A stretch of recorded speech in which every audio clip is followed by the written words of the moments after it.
harga jual produk, yang mana harga jual sebuah produk itu diharuskan dapat mencukupi seluruh biaya perusahaan, baik untuk biaya produksi maupun non-produksi. Jika harga jual yang ditetapkan tidak bisa menutup biaya yang dikeluarkan oleh perusahaan, maka dalam jangka waktu yang panjang perusahaan tidak dapat bertahan. Umumnya rumus penentuan harga jual ini dihitung dari biaya ditambah dengan laba yang diinginkan.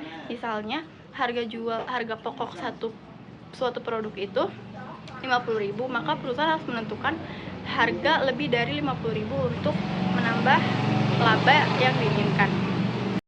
Di slide selanjutnya ini ada pengertian dari harga transfer, yang mana harga transfer adalah biaya internal perusahaan yang ditetapkan untuk transaksi pertukaran barang dan jasa antara pusat-pusat pertanggungjawaban dalam suatu perusahaan.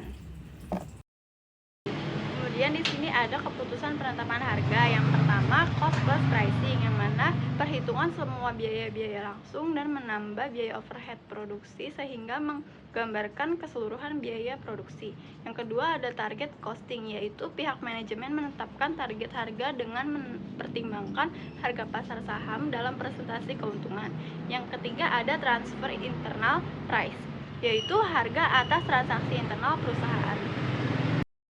Di slide ini ada metode penetapan harga jual produk dan harga transfer. Yang pertama ada metode penentuan harga transfer. Ini ada metode biaya, metode harga pasar, metode negosiasi, metode biaya penuh, serta metode biaya variabel.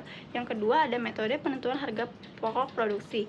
Yang pertama ada full costing atau absorption costing. Yang kedua ada variable costing. Ada metode maksimalisasi laba. Laba merupakan suatu hal yang vital dalam perusahaan karena jika berada pada kondisi merugi pada suatu periode saja, maka akan berdampak buruk pada periode selanjutnya. Yang pertama itu ada biaya pusat, yang kedua ada biaya pendapatan, yang ketiga ada pusat laba, yang keempat ada pusat pembiayaan. Selanjutnya ada metode tingkat pengembalian atas modal. Yang pertama itu ada metode biaya konversi. Biaya konversi disebut sebagai jumlah tenaga kerja langsung relatif kecil dalam banyak industri pemrosesan, bertujuan untuk menghitung unit ekuivalen produksi. Yang kedua ada metode margin kontribusi. Margin kontribusi berfungsi untuk menghitung seberapa besar tingkat pengembalian modal yang lebih dikeluarkan perusahaan. Yang ketiga ada metode biaya standar. Biaya standar adalah biaya yang ditentukan di muka, yang merupakan jumlah biaya yang seharusnya dikeluarkan untuk membuat satuan produk atau untuk membiayai kegiatan tertentu di bawah asumsi kegiatan ekonomi, efisiensi, dan faktor-faktor lain tertentu. Selanjutnya ada penetapan harga transfer. Yang pertama itu ada metode biaya penuh. Perhitungan harga transfer per unit dengan menggunakan metode biaya penuh diperoleh dari jumlah seluruh biaya yang dikeluarkan dibagi dengan kualitas produk yang ditransfer. Yang kedua ada metode biaya penuh ditambah laba. Perhitungan harga transfer per unit dari metode ini diperoleh dari banyaknya biaya yang dikeluarkan ditambah dengan laba yang diinginkan dan dibagi dengan kuantitas yang diproduksi. Selanjutnya ada akuntansi biaya lingkungan. Akuntansi biaya lingkungan adalah metode akuntansi biaya sistematis yang tidak hanya berfokus pada perlindungan lingkungan, tetapi juga biaya material dan energi. Akuntansi biaya lingkungan dapat digunakan untuk mengukur biaya jasa dan kualitas serta menunjukkan biaya real untuk input dan proses bisnis. Selanjutnya ada pengukuran biaya lingkungan. Biaya lingkungan harus dikelola dengan efektif dan efisien agar produk harus lebih berdaya guna, dan perusahaan dalam melakukan pengurangan biaya dengan cara mengurangi dampak negatif lingkungan dan mengkonsumsi sumber daya alam secara efektif.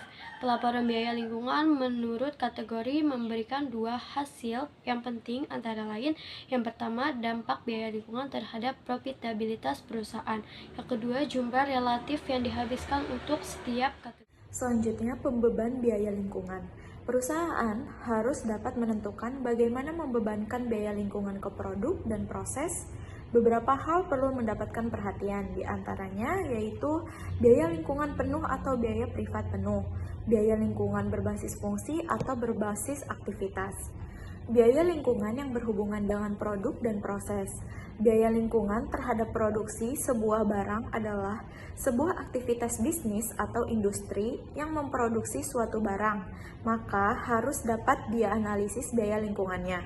Sedangkan biaya lingkungan terhadap volume produksi adalah banyaknya volume limbah yang berasal dari setiap volume produksi barang yang akan dihitung sebagai barang external cost. Yang pertama, biaya penerimaan terhadap permintaan, biaya penerimaan BP terhadap permintaan atau D, adalah biaya penentu tingginya biaya lingkungan dalam suatu rupiah terhadap banyaknya volume produksi dalam satuan unit.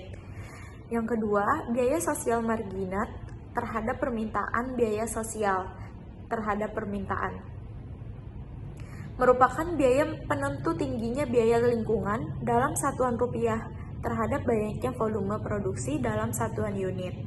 Yang ketiga, penentuan biaya lingkungan terhadap volume produksi.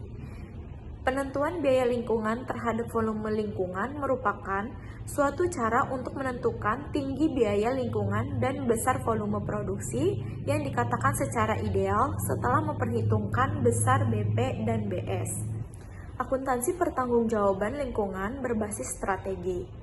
Jenis lingkungan di mana perusahaan beroperasi dengan pengaruh yang kuat terhadap jenis sistem, pengendalian, dan komunikasi yang dipilih dan diimplementasikan dengan proses produksi yang baik dan relatif stabil. Pada akuntansi manajemen terhadap sistem akuntansi pertanggungjawaban berdasarkan fungsional aktivitas dan strategi, diantaranya yaitu 1. Akuntansi pertanggungjawaban berdasarkan fungsi dan aktivitas. 2. Akuntansi pertanggungjawaban berdasarkan aktivitas dan strategi. Dan 3. Rincian operasional. Selanjutnya yang terakhir yaitu analisis nilai proses. Yang pertama, kita harus menganalisis penggerak, di mana pencarian sumber penyebabnya. Yang kedua, analisis aktivitas, yaitu mengidentifikasikan dan menghitung isi nilai. Dan yang terakhir yaitu pengukuran kinerja aktivitas.